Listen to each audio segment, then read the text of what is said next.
Hello viewers, we have a similar question. Let's still do the same thing. Square root of 3 plus 2 root 2 should be equals to an assumed square root of a plus square root of b. So that if I expand this up and take away the square root, I will have 3 plus 2 root 2 to be, recall I said a plus b plus 2 square root of ab from the last expansion I did, right?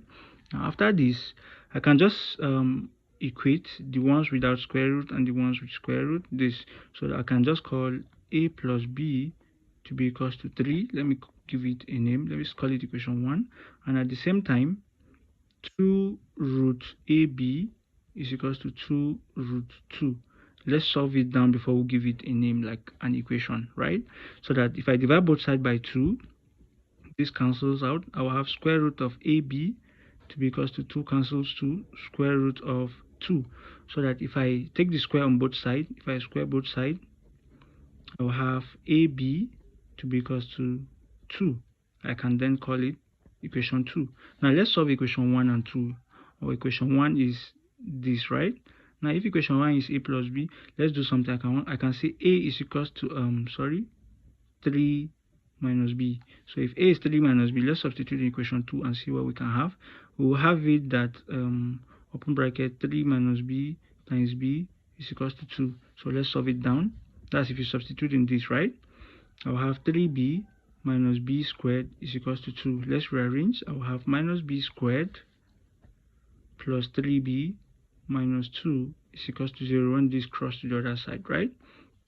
Now I can multiply through by minus, so that I will have b squared minus 3b plus 2 is equals to 0. Is it 2? Yes, I think it's 2. Yes, we are right. So now we need two numbers such that if you multiply, you have a positive 2. If you add up, you have a negative 3. That number clearly is b squared minus 2b minus b plus 2 to be equals to 0. So if we group them into 2, we're going to have the factors to be b minus 2 and b minus 1 to be equals to 0. These are factors, right? B minus 2, B minus 1. That means B is equals to 2 or B is equals to 1 is the solution. Now, since we have B to be 2 and 1, let's substitute it in where we said A to be this. Let me just put it here so we can get our result more nicely. Then we'll substitute back, right? Now, if B is equals to 2, what are we going to have as A? A is going to be 3 minus 2, which is equals to 1. That means we'll have A to be 1. What if B is equals to 1? We are going to have A to be equals to 3 minus 1, which is 2. That means the same way. That means we're having A to be 3, A to be 1 and 2, B to be 1 and 2 as well. So we can just substitute anyhow we want, right?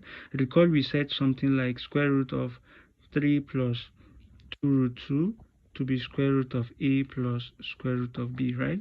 Now I can just say square root of 1 because we said A can be 1, right? Plus square root of, when B is that's 2.